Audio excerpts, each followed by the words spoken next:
जंगल में बहुत तेज बारिश हो रही थी। टूनी चिड़िया अपने बेटे के साथ अपने घर में बैठी थी। आज उस पर बड़ी परीक्षा आन पड़ी थी। रात बहुत हो चुकी थी और उसके बेटे मानू चिड़े को बहुत तेज बुखार था। तुम्हारा शरीर जल रहा है मेरे बच्चे।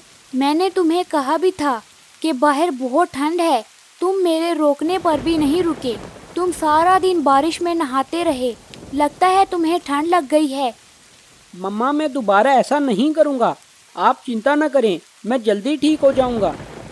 मानू चिड़ा अपनी मम्मा को हौसला तो दे रहा था, लेकिन साथ ही साथ उसकी ताकत खत्म हो रही थी और बोलते बोलते वो खामोश हो गया। मेरे बच्चे बोलो, तुम खामोश क्यों हो गए हो?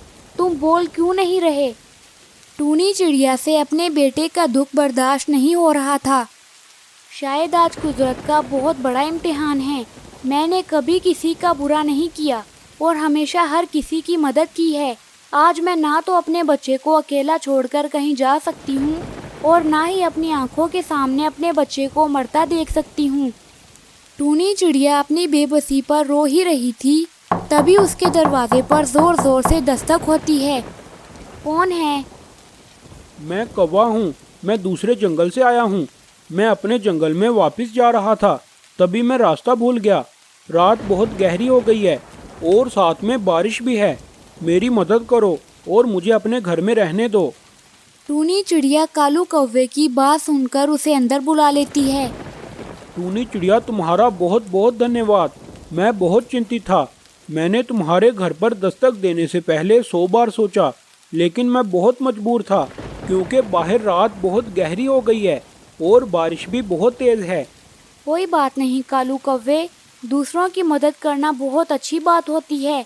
मैं तो हमेशा दूसरों की मदद करती हूँ। टूनी चिड़िया, मुझे बहुत जोर की भूख लगी है। मुझे कुछ खाने को दे दो।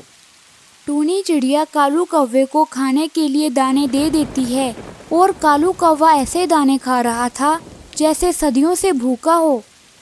अरे वाह टूनी चिड़िया, आज तो मज़ा ही आ गया। ये दाने तो बहुत मज़े के थे, पर तुम बहुत ज़्यादा उदास लग रही हो। क्या बात है? कौवे भैया, मेरा बेटा बहुत बीमार है। शायद उसको ठंड लग गई है और उसको बहुत तेज बुखार है। क्या तुम्हारे जंगल में कोई डॉक्टर नहीं है? हाँ हाँ, क्यों नहीं। हमारे जंगल में मिट्ठू तोता डॉक्टर है, मगर मैं अपने बेटे को यहाँ छोड़कर नहीं जा सकती। वो बहुत बीमार है। लो भला, ये भी कोई बात है। मैं हूं ना। तुमने मुझे रहने के लिए जगह दी और खाने के लिए दाने भी दिए। मैं जाऊंगा तुम्हारे लिए उस डॉक्टर के पास और उससे दवाई लेकर आऊंगा। तुम मुझे उसके घर का रास्ता बता दो। पर कौवे भैया, बाहर बारिश बहुत तेज है। आप कैसे जाएंगे? जैसे मैं इतनी तेज बारिश में तुम्हारे घर तक आ गया, वैसे ही मैं डॉक्टर के पास भी चला जाऊंगा। तुम बस मुझे उसके घर का रास्ता बता दो।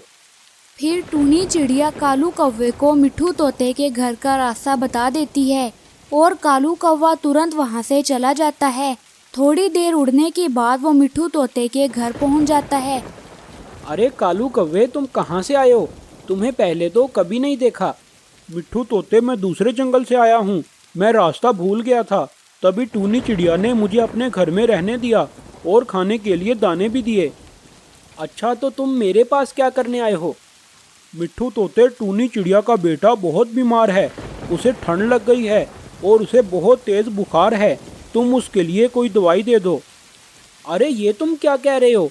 मेरे पास तो बुखार की दवाई ख़त्म हो गई है। हमें जंगल से जाकर जड़ी बूटी ढूंढनी होगी। तो फिर चलो मिट्ठू तोते, जल्दी चलते हैं। मानू चिड़ा अपनी आखिरी सांसें ले रहा है। ये सुनते ही मिट्ठू तोता कालू कौवे के साथ चला जाता है और वो जंगल में जाकर जड़ी बूटियाँ ढूंढने लग जाते हैं। कालू कव्वे, यहाँ पर बहुत अंधेरा है। मुझे कुछ नज़र नहीं आ रहा। ऐसे तो मैं जड़ी बूटी नहीं ढूंढ पाऊंगा। अच्छा, अब सुनो मेरी बात। देखो, आसमान पर बिजली चमक रही है।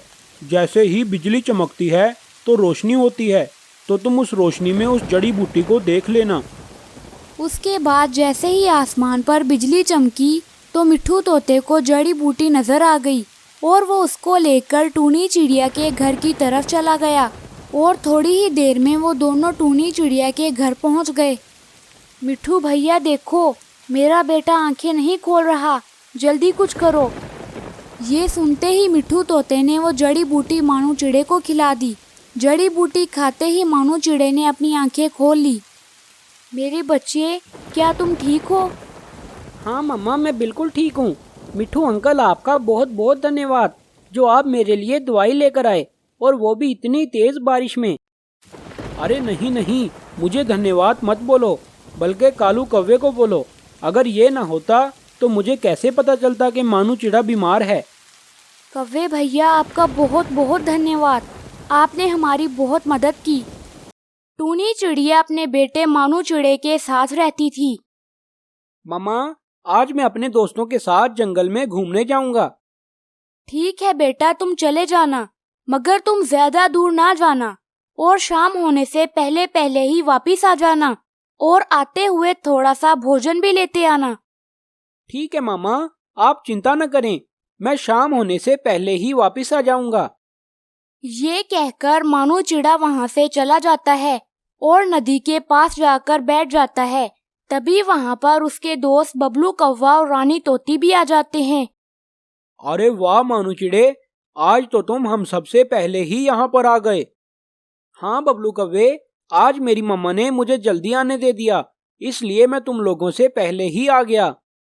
चलो मानू चिड़े, आज हम पहाड़ों पर चलते हैं, क्योंकि आज हमारे पास बहुत ज्यादा समय है। नहीं नहीं, मैं इतनी दूर नहीं जाऊंगा। मेरी मम्मा ने कहा है कि शाम से पहले वापिस आ जाना। अबे, एक तो तुम अपनी मम्मा से बहुत डरते हो, तुम हमारे साथ चलो, हम शाम से पहले पहले ही वापिस आ जाएंगे। तभी वो तीनों दोस्त जंगल की सैर करने के लिए चले जाते हैं। थोड़ी ही देर में वो लोग पहाड़ों पर पहुंच जाते हैं, तो वहाँ पर उन्हें एक पेड़ पर बहुत ज्यादा फल नजर आते हैं। ऐसे फल उन्होंने पहले कभी नहीं देखे थे। दोस्तों, वो देखो सामने पेड़ के ऊपर कितने ज्यादा फल लगे हैं। ये फल तो हमने पहले कभी नहीं खाए, चलो जाकर इनको खाते हैं। नहीं नहीं, हम लोगों ने ये फल पहले कभी नहीं देखे, हमें क्या पता कि ये फल मीठे हैं या कड़वे। मगर वो दोनों मानू चिड़े की बात नहीं सुनते और उस पेड़ के ऊपर जाकर बैठ जाते हैं। बबलू कौवे, मैंने कहा रुक जाओ, अगर ये फल जहरीले हुए तो फिर हम क्या करेंगे? मानू चिड़े, तुम्हारा इलाज हमारे पास तो नहीं है, तुम हर वक्त डरते ही रहते हो। ये कहकर वो दोनों उन फलों को खाने लगते हैं और थोड़ी ही देर में वो लोग बेहोश होकर गिर जाते हैं। अरे ये क्या हो गया? इनको मैंने कहा भी था कि ये फल ना खाएं। अगर ये फल खाने के काबिल होते तो इस पेड़ पर इतने ज्यादा ना लगे होते। मैं अभी जाकर कमली कौवी और मिट्ठू तोते को बुलाकर लाता हूँ। ये कहकर मानू चिड़ा वहाँ से चला जाता है और उन दोनों के पास पहुँच जाता है। अरे मानू चिड़े, तुम इतनी जल्दी जल्दी में कहाँ से आ रहे हो? कौवी आंटी, आपका बेटा बबलू कौवा और मिट्ठू अंकल आपकी बेटी रानी तोती जंगल में बेहोश हो गए हैं। आप दोनों जल्दी मेरे साथ चलें। क्या हुआ है उन दोनों को? कहीं उन्होंने कोई जहरीला फल तो नहीं खा लिया? जी कौवी आंटी, उन्होंने अजीब से दिखने वाले फल खा लिए हैं। आप दोनों जल्दी मेरे साथ चलें। इस तरह मानू चिड़ा उन दोनों को अपने साथ लेकर वहाँ से चला जाता है और वो लोग उन दोनों को उठाकर हॉस्पिटल ले जाते हैं। देखें, आपके बच्चे खतरे से बाहर हैं। मैंने इन्हें दवाई दे दी है, थोड़े ही समय में इन्हें होश आ जाएगा। तभी कुछ देर में उन दोनों को होश आ जाता है और वो दोनों उठकर बैठ जाते हैं और टूनी चिड़िया भी वहाँ पर आ जाती है। रानी बेटी, मैंने तुम्हें कितनी दफा मना किया है कि तुम अनजान फलों को नहीं खाओगी, मगर तुम फिर भी बाज नहीं आती। अगर आज मानू चिड़ा ना होता तो पता नहीं तुम दोनों कहाँ होते। मानू बेटा, तुम्हारा बहुत बहुत धन्यवाद। अगर तुम ना होते तो हमारे बच्चों को तो कोई शिकारी उठा कर ले जाता। कौवी आंटी, धन्यवाद बोलने की कोई जरूरत नहीं। अपने दोस्तों की मदद करना तो मेरा कर्तव्य था।